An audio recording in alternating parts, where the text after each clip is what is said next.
I've lived enough years in this body and watched enough sunsets come and go. You start to understand the things that remain and the things that only seem like they'd remain. So I was 20 when I thought I knew forever, 30 when I started to suspect, 40 when the lessons started stacking, 50 when I found I could accept that everything is temporary almost, that very little lasts the way we plan, but what remains is something worth the having, worth more than all the rest of what we ran.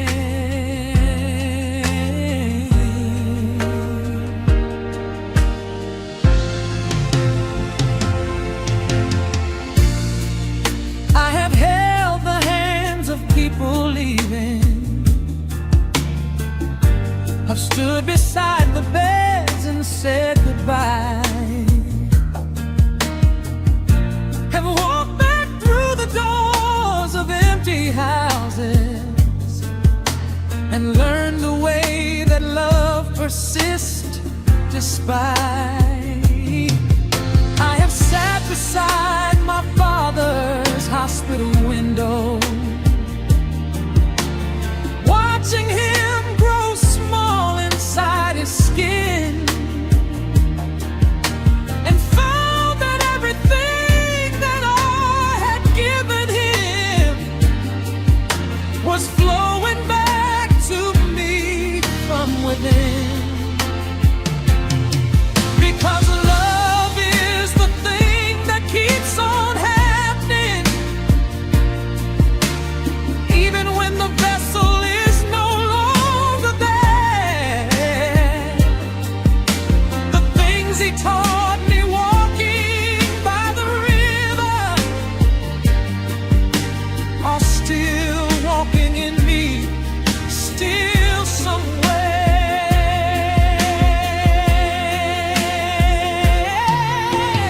What is it that remains when everything else passes through our hands? What is it that stays when all the temporary days fade? It isn't the possessions all the time, it isn't the achievements on the wall. It's something so much quieter and simpler, something you can't frame and you can't stop. Everything that remains is love. Everything that stays when the rest has moved along. Everything that remains is love.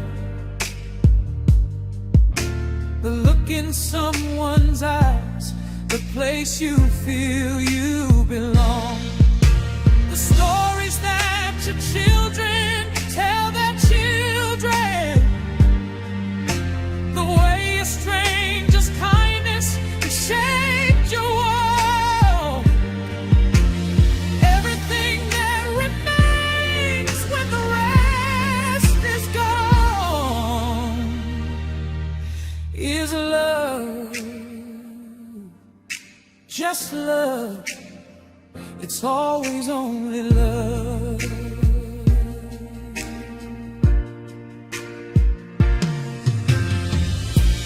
I have been afraid of so many things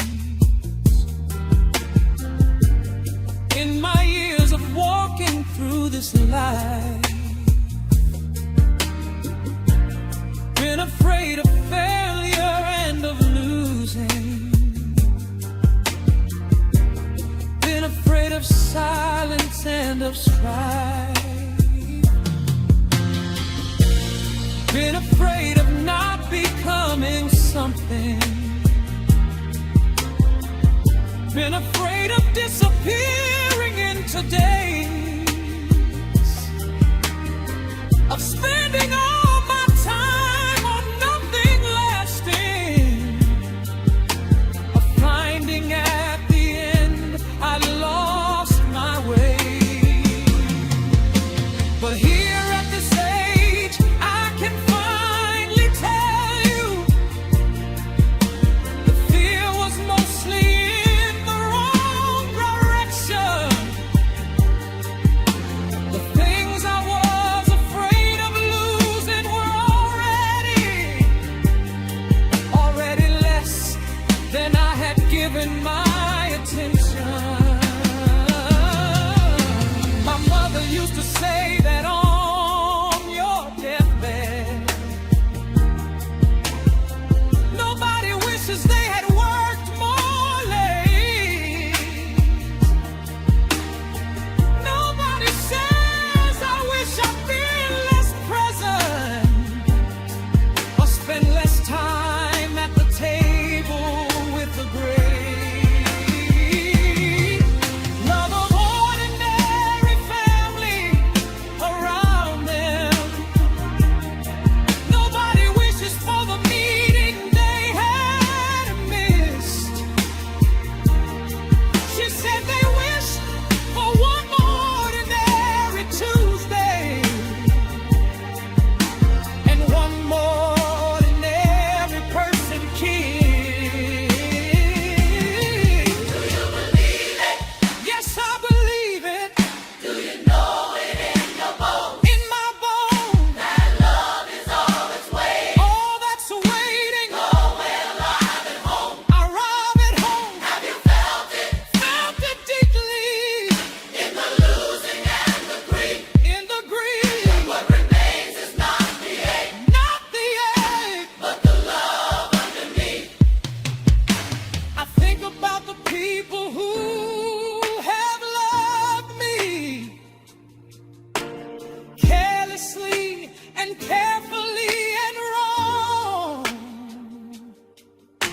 I think about the ways I've loved imperfectly.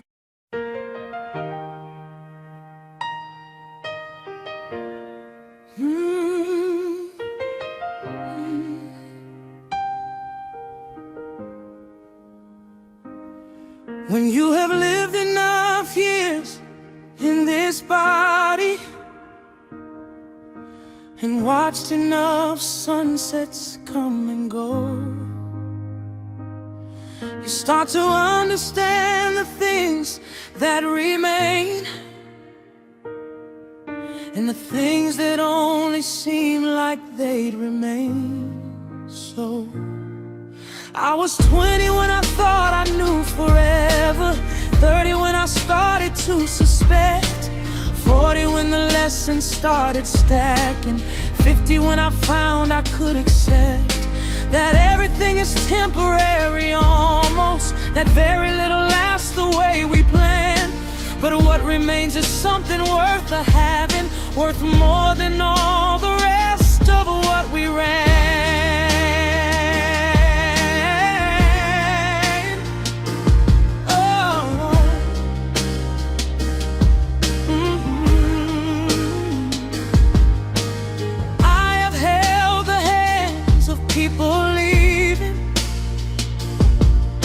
Have stood beside the beds and said goodbye.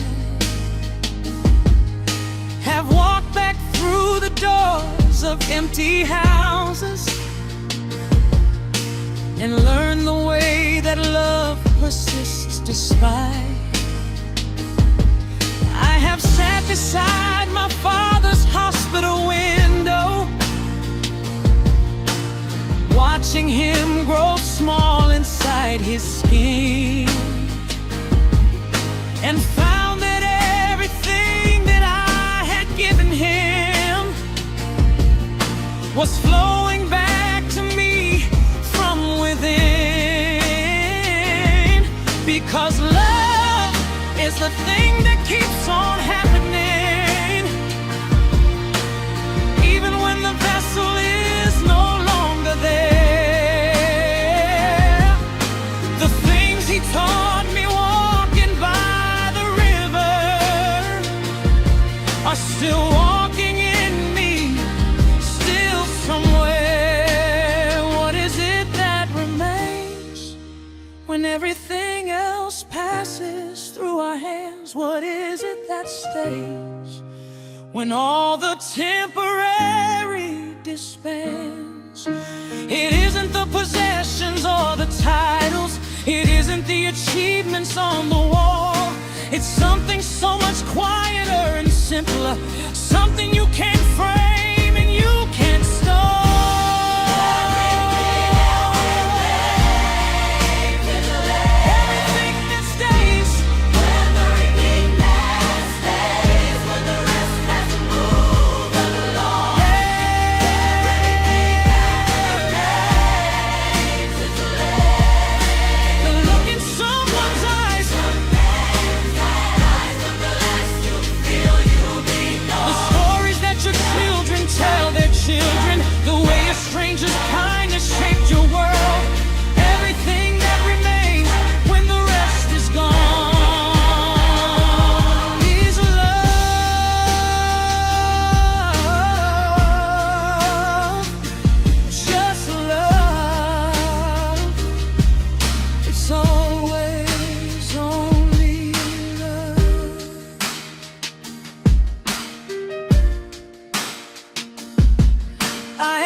Walking through this life, been afraid of failure and of losing, been afraid of silence and of strife, been afraid of not becoming something, been afraid of disappearing into days, of spending all my time on nothing lasting, of finding at the end I lost my way. But here at this age I can finally tell you, the fear was mostly in the wrong direction. The things I was afraid of losing were already less than I had given my attention.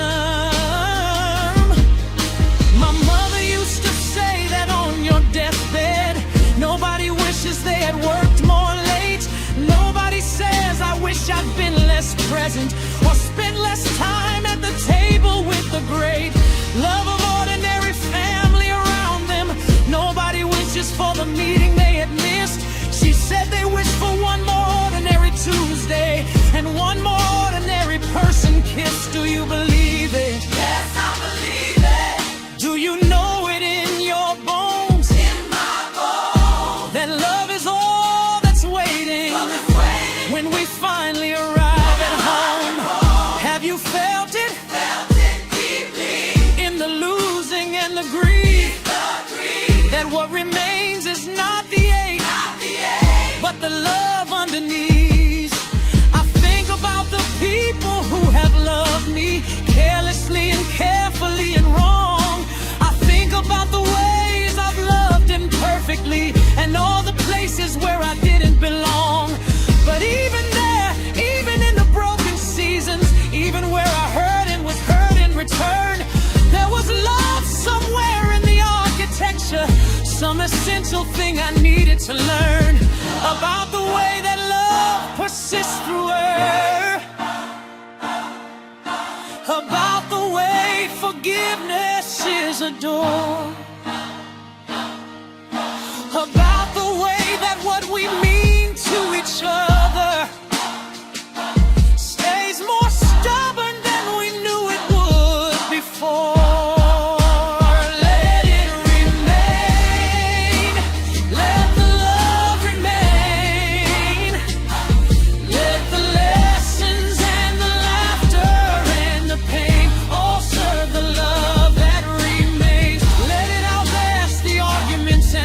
distances. Let it outlast the years and the miles and the missed chances. Let it outlast the versions of ourselves that we had to leave behind to grow. I've been to the mountain, and the mountain said remain. I've been to the river, and the river said relay.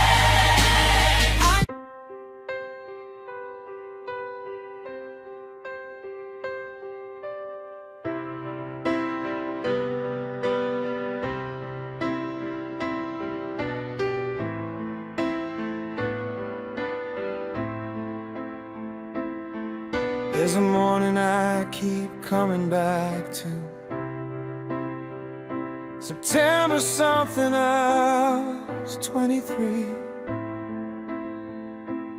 Sitting on a fire escape with coffee, not doing anything particularly. The city waking up below in layers, the pigeons and the buses and the light. And something about that ordinary moment stayed more vivid than 1,000 other nights. I didn't know it was a day I'd keep forever. I wasn't trying to preserve it or hold on. I was just sitting there in my old jacket, drinking bad coffee until it was gone. But 30 years of mornings later, here it is, as clear as anything I've ever seen. One unremarkable September morning on a fire escape at 23. Because these are the days, aren't they? The unremarkable, remarkable, ordinary days. The ones we never think to name or keep, until we're looking back across the haze. These are the days we'll miss the most. The nothing special Tuesday afternoons, the coffee on the fire escape at 23. Before we knew how fast the time moves. These are the days that we'll remember when we're gone. These are the days that we'll be grateful we held on. Not the mountaintops and the celebrations, not the perfect moments framed in gold, but the Tuesday fire escape, September mornings, before we even knew they'd be worth more than gold. These are the days, right here, right now, these ordinary days. These are the days that we are in the modern way.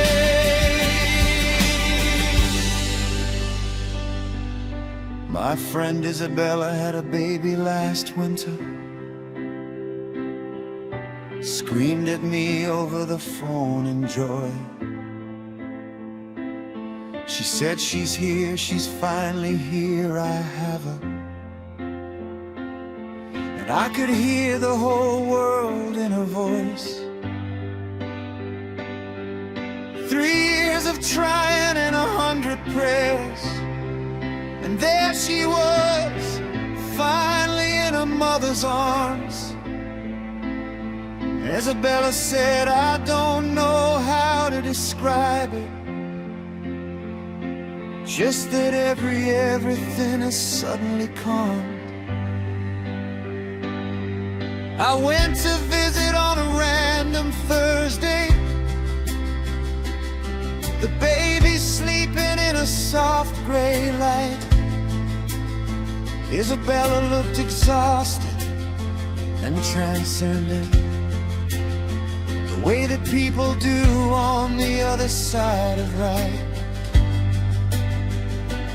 She said, I understand the thing now, about how love is not a feeling but a choice. She said, I choose this absolutely every morning, even at 3 a.m. without a voice.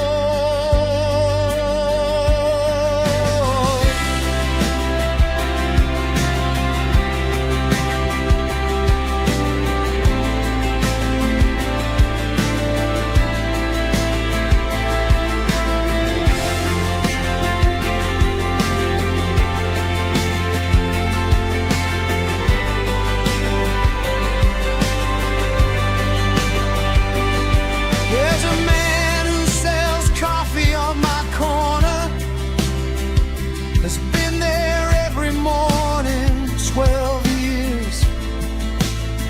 He knows my order and he knows my name, and we've had 1,000 mornings without real words. Last week I asked him how he'd been and meant it, and he lit up like I'd handed him a star. He said, nobody really asks me that and means it. I said I meant it, and I think I always have. We talked for 15 minutes about his grandson, about the garden that he kept in his homeland, about the way the coffee smells the same everywhere, and the comfort of the thing he understands. These are the conversations I'll remember, not the speeches and the grand pronouncements made, but standing on a corner in the early morning, hearing someone's life on the morning street displayed. What if we stop pretending that the big things are the only things worth saving?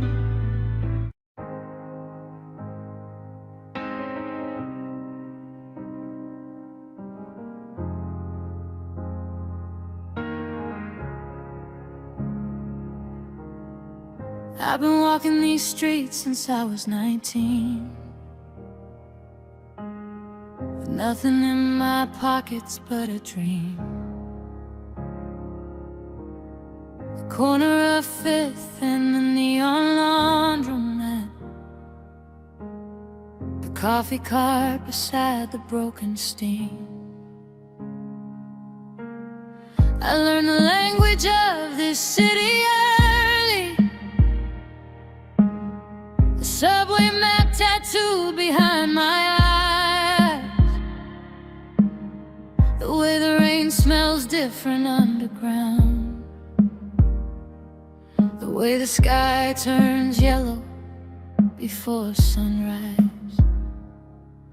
These avenues became my education,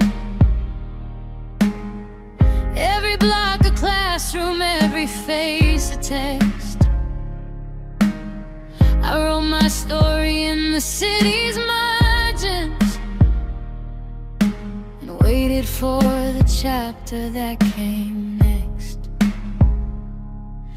I shared a room with 4 other dreamers.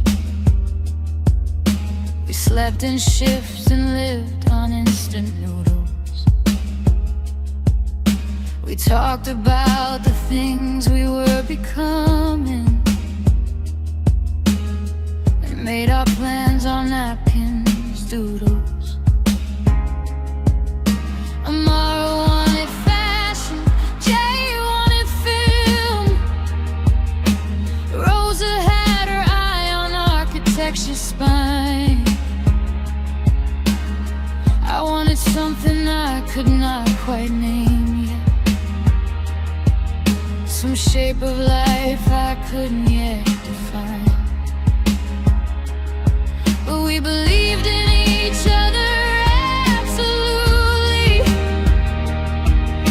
in that small room that smelled of pain and cold. We made a vow to meet back in 10 years and see whose dream had bloomed and whose had held.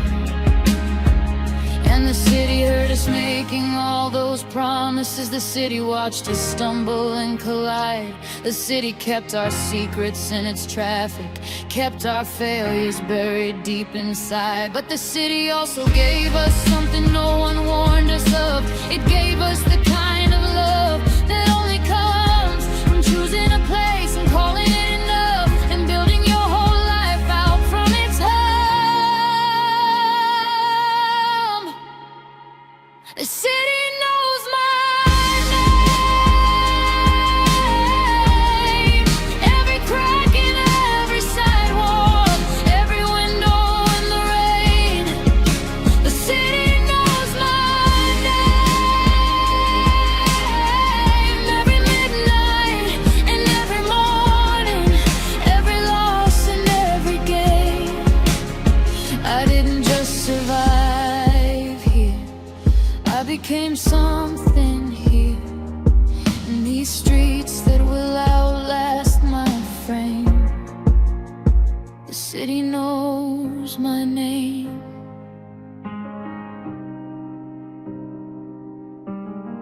"10 years on and Amara's in the line, her clothes on bodies that I see in magazines.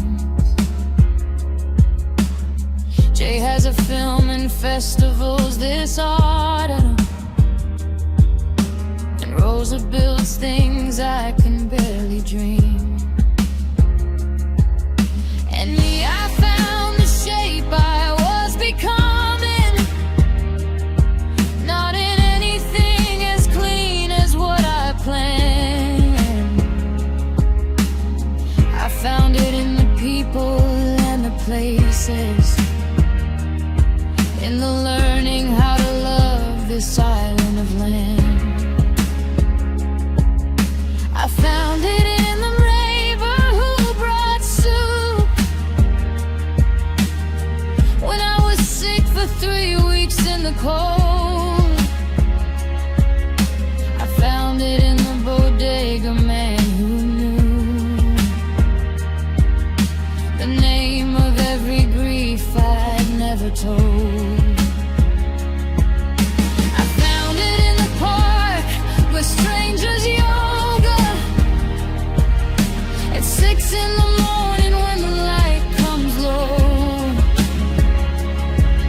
In the drummer in the station on the downtown, who played so hard you felt it in your bones. I found it in the protests and the vigils, in the celebration and the late night grief, in the collective gasp of 7 million people, in the collective sigh of some relief. The city is not pretty, not exactly. It's beautiful the way that hard things are, the way a person is more beautiful for living, the way a song is sweeter with a scar. I've cursed this place 1,000 different mornings, I've loved it back 10,000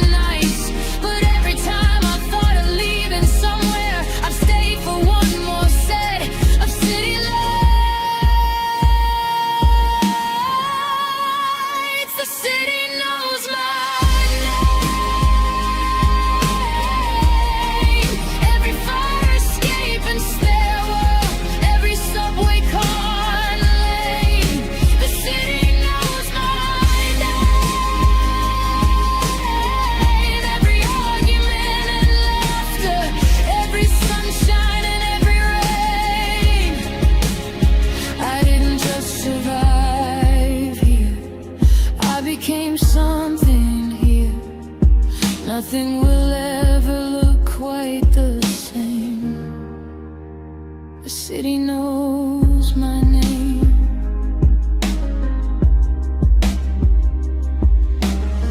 I met my person at a reading in Brooklyn.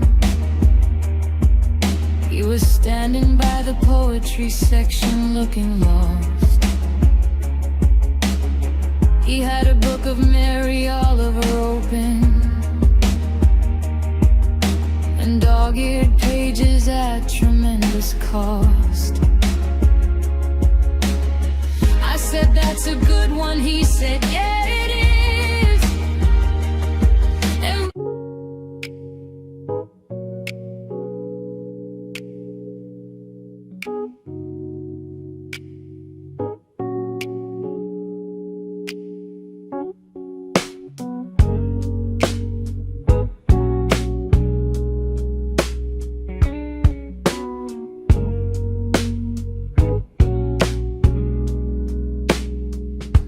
you left your coffee ring on my good table,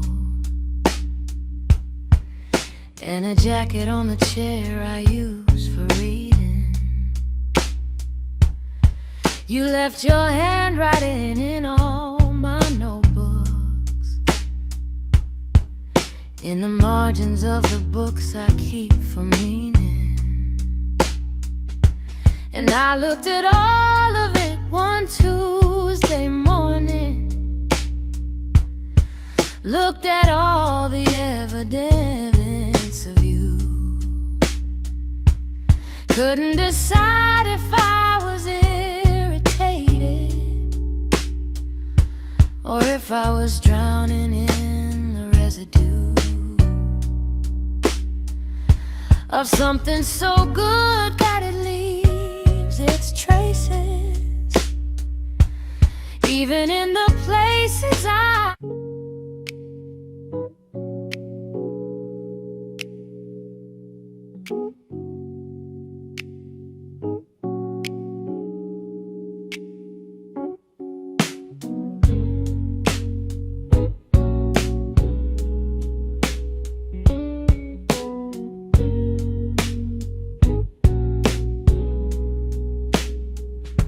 You left your coffee ring on my good table, and a jacket on the chair I use for reading. You left your handwriting in all my notebooks, in the margins of the books I keep for meaning. And I looked at all of it one Tuesday morning, looked at all the evidence of you. Couldn't decide if I was irritated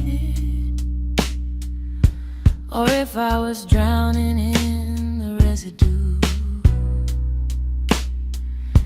of something so good that it leaves its traces, even in the places I need, even in the organized and quiet places, even underneath my both feet. You're not exactly what I planned for. I planned for something smoother and more clean, someone who would fold the towels correctly, someone who would never come between my routine and my carefully arranged Tuesday mornings with my coffee and my thoughts. But you came in, rearranged the furniture,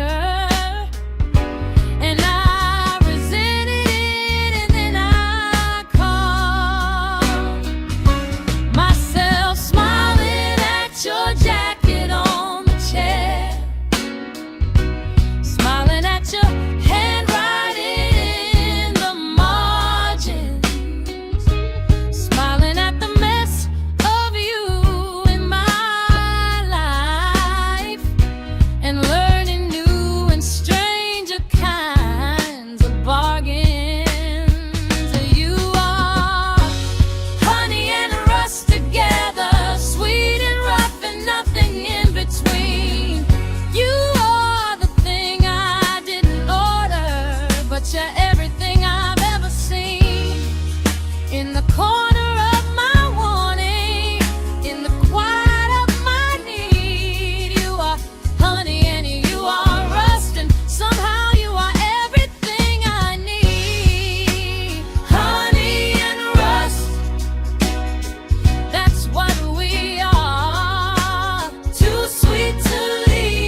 about politics and dishes in the cold. She said she wanted to strangle him on Mondays, and by Thursday she was glad she'd gotten old. With him beside her at the kitchen table, with his coffee and his opinions in his hands, she said, baby, love is not the honeymoon forever. It's the choosing and the dialiness and trials. Made and broken and made again with patience.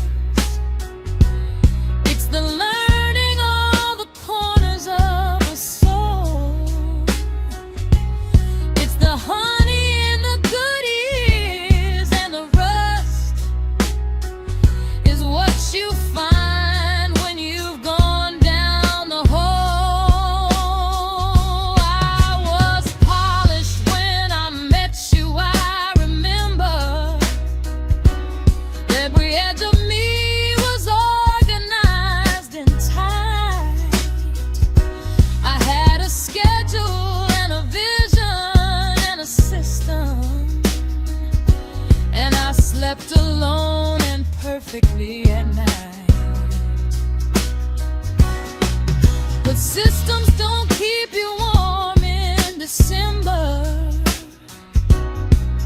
and schedules don't remember what you like. And the perfectly organized loneliness is its own peculiar kind of strike against yourself, against the softness in you that you've been trying to convince yourself to lose. And then you walked in with your jacket and your coffee ring and gave me back my right to choose. Honey and rush, the sweetness and the wear, the tender and the weather, the beyond compare. Honey and rust, you gave me back my soft, the part of me I'd packaged up and stored away aloft in some high shelf of safety where nothing could break through. And then you broke through anyway, honey.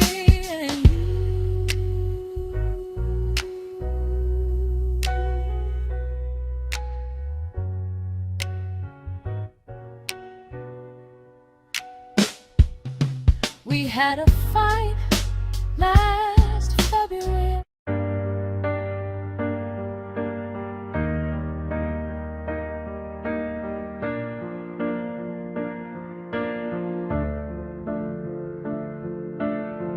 I've been walking these streets since I was 19, with nothing in my pockets but a dream. The corner of Fifth and the neon laundromat, the coffee cart beside the broken steam. I learned the language of this city early. The subway map tattooed behind my eyes. The way the rain smells different underground.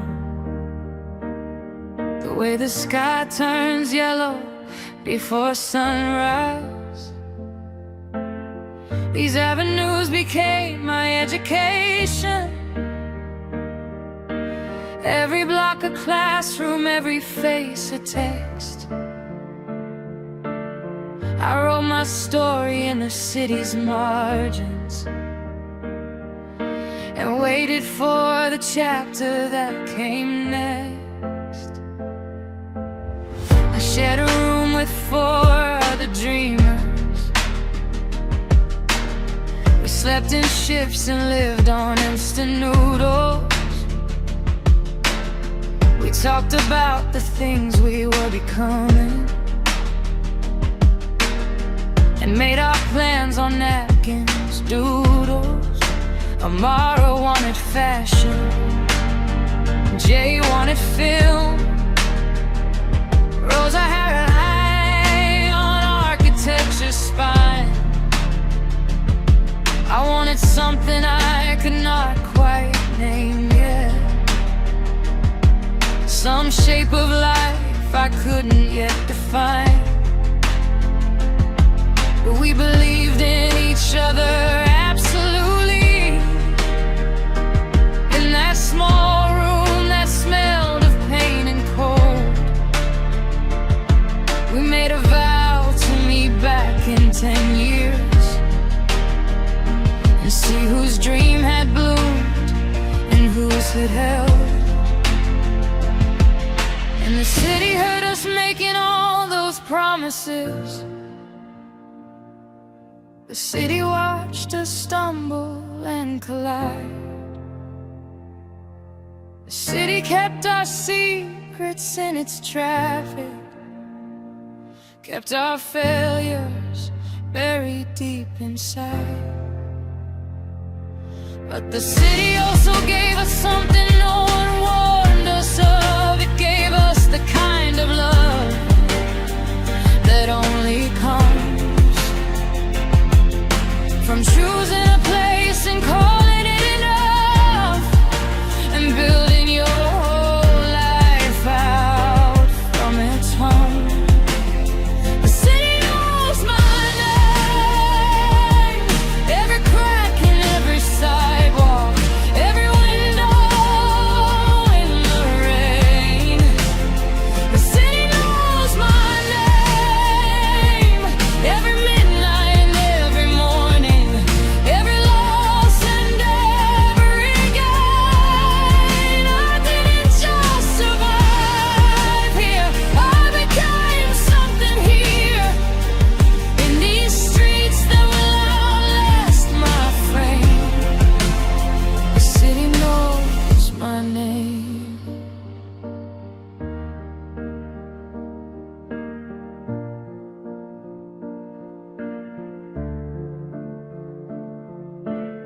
Ten years on and Amara's in Berlin. The clothes on bodies that I see in magazines. Jay has a film in festivals this autumn, and Rosa builds things I can barely dream. And me, I found the shape I was becoming. Not in anything as clean as what I planned. I found it in the people and the places, in the learning how to love this island of land. I found it in the neighbor who brought soup when I was sick for 3 weeks in the cold. I found it in the bodega man who knew the name of every grief I had never told. I found it in the park where strangers yoga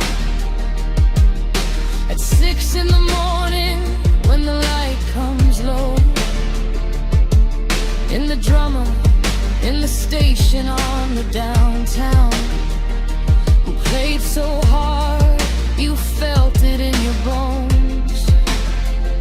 I found it in the protests and the visuals, in the celebration and the late night grief, in the collective gasp of 7 million people,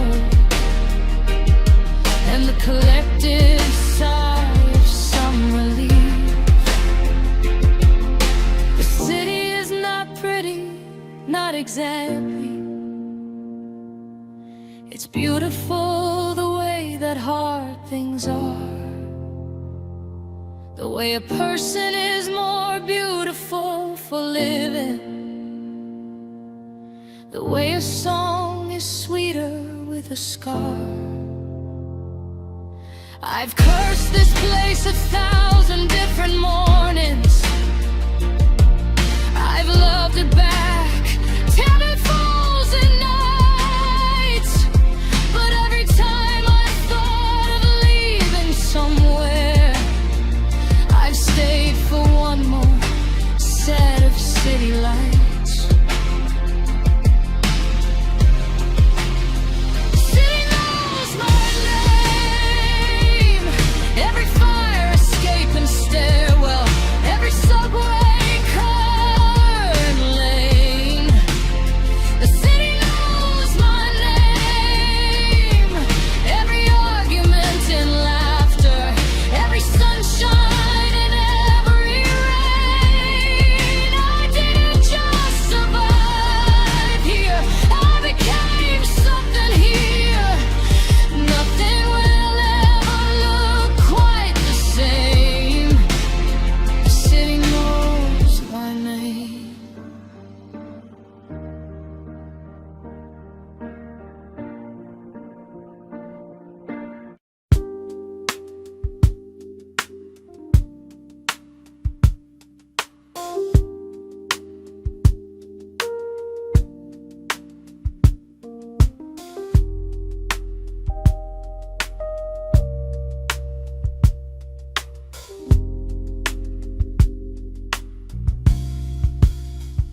You left your coffee ring on my good table, and a jacket on the chair I use for reading. You left your handwriting in all my notebooks, in the margins of the books I keep for meaning. And I looked at all of it one Tuesday morning, looked at all the evidence of you, and couldn't decide if I was irritated or if I was drowning in a residue of something so good that it leaves its traces, even in the places I need me, even in the organized and quiet places, even underneath my both feet. You're not exactly what I planned for. I planned for something smoother and more clean, someone who would fold the towels correctly, someone who would never come between my routine and my carefully arranged Tuesday mornings with my coffee and my thoughts. But she came in and rearranged her furniture, and I resented it. And then I caught myself smiling at your jacket on the chair, smiling at your handwriting, imagine, smiling at the mess of you in my life, and learning new and stranger kinds of bargains. You are honey and rust together, sweet and rough, and nothing in between. You are the thing I didn't order, but you're everything I've ever seen.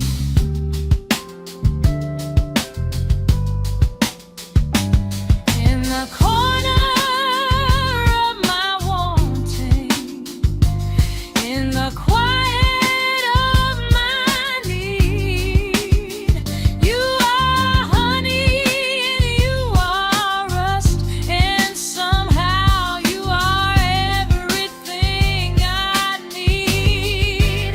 Honey and rust.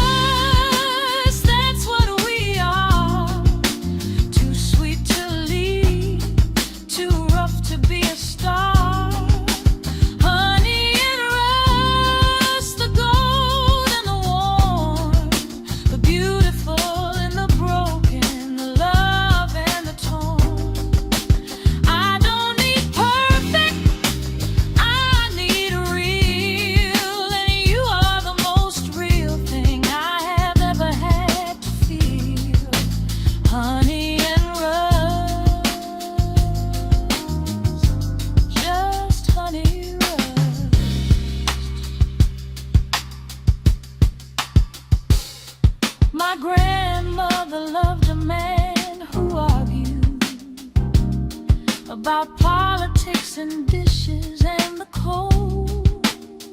She said she wanted to strangle him on Mondays, and by Thursday she was glad she'd gotten old. With him beside her at the kitchen table, with his coffee and his opinions and his hands, she said, baby, love is not the honeymoon forever. It's the choosing and the dialiness and plans, made and broken and made again with patience. It's the learning all the corners of a soul.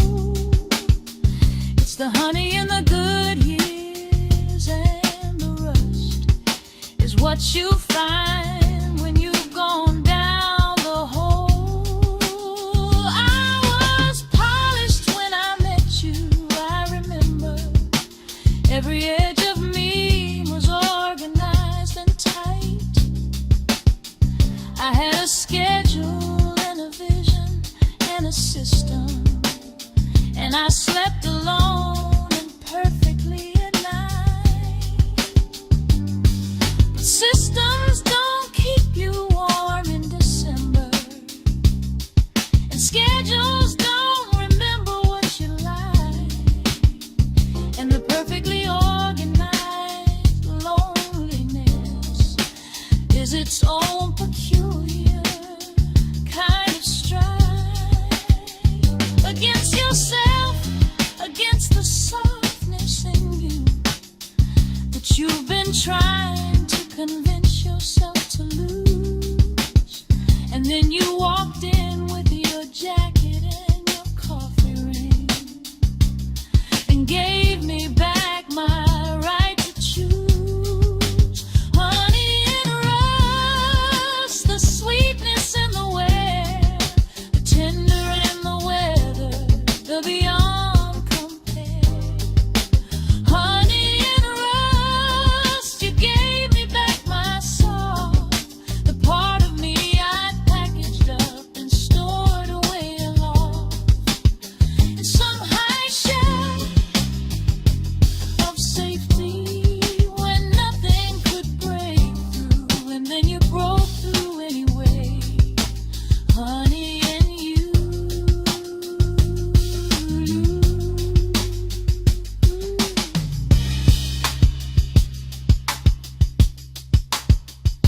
We had a fight last February, the kind that finds the fault lines in a pair. We said the things that sleeping in separate rooms says better than the words we used with care. I drove around at midnight alone. You said it quiet enough for me to hear. I wrote it in my notebook. Yeah.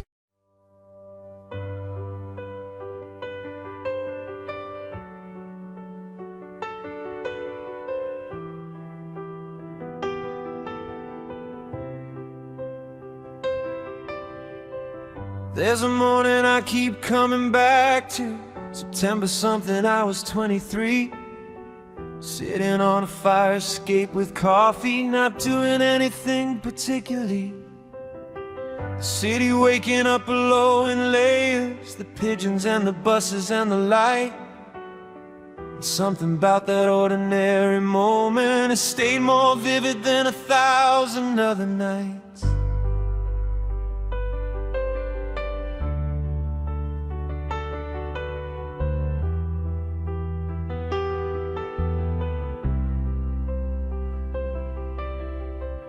Didn't know it was a day I'd keep forever. I wasn't trying to preserve it or hold on. I was just sitting there in my old jacket, drinking bad coffee until it was gone. 30 years of mornings later, here it is, as clear as anything I've ever seen. One unremarkable September morning on a fire escape at 23. 'Cause these are the days, aren't they? The unremarkable, remarkable, ordinary days. The ones we never think to name or keep until we're looking back across the haze. These are the days we'll miss the most. The nothing special Tuesday afternoons, the coffee on the fire escape at 23. Before we knew how fast the time moves. These are the days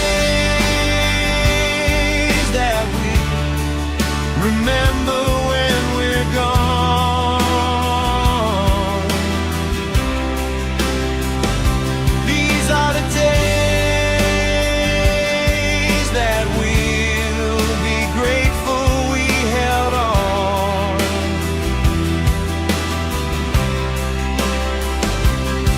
Not the mountaintops and the celebrations, not the perfect moments framed in gold, but the Tuesday fire escape September mornings before we even knew they'd be worth more than gold. These are the days, right here, right now, these ordinary days.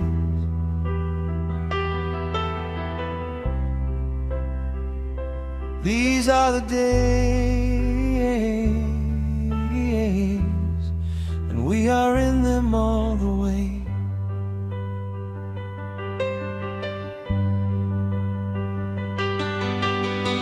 My friend Isabella had a baby last winter, screamed at me over the phone in joy. She said she's here, she's finally here, I have her. And I could hear the whole world in her voice. 3 years of trying and 100 prayers, and there she was, finally in her mother's arms. And Isabella sang, I don't know how to describe it, just that everything has suddenly calmed. I went to visit on a random Thursday, the baby sleeping in a soft gray light. Isabella looked exhausted and transcendent, the way that people do on the other side of right. She said, I understand the thing now about how love is not a feeling but a choice.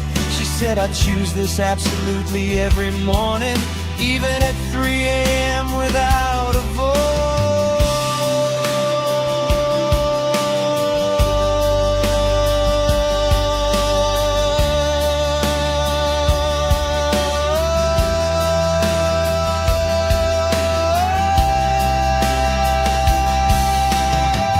There's a man who sells coffee on my corner, has been there every morning, 12 years, he knows my order, and he knows my name, and we've had 1,000 mornings without real words.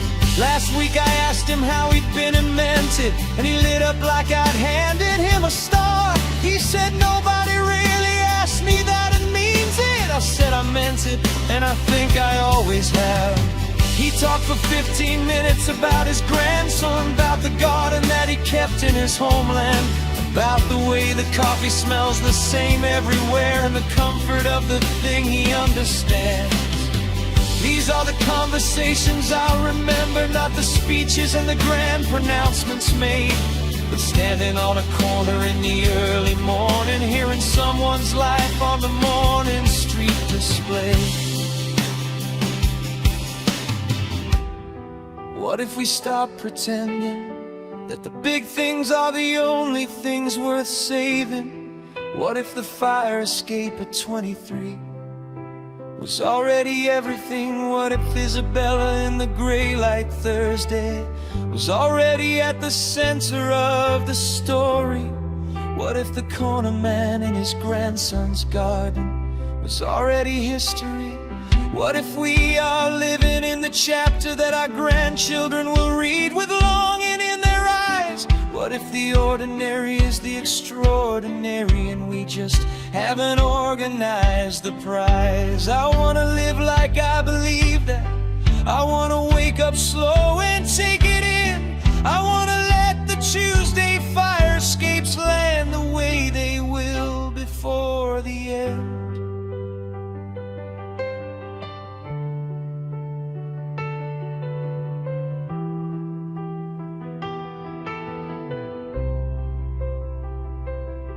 I went back to the city where I'd lived at 23. The fire escape was different, painted black.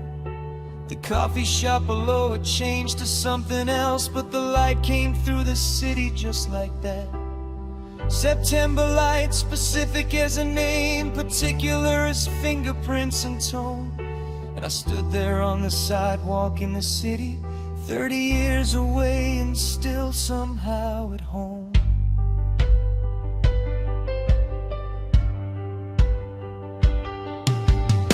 My daughter is now 23 exactly, lives in a city I don't get too often. She has a fire escape with a different view, and mornings full of everything that's waiting. I told her once that I envy the beginning, that I'd love to have her mornings back again. She said, Dad, that's the saddest, sweetest thing. She didn't know that all her nows would also end. But they will, and when they do, she'll have a morning that she carries perfect and complete, and she'll stand on some sidewalk at my age, and the city light will meet her like a heartbeat. So here's to all the coffee on the fire escapes. Here's to all the corners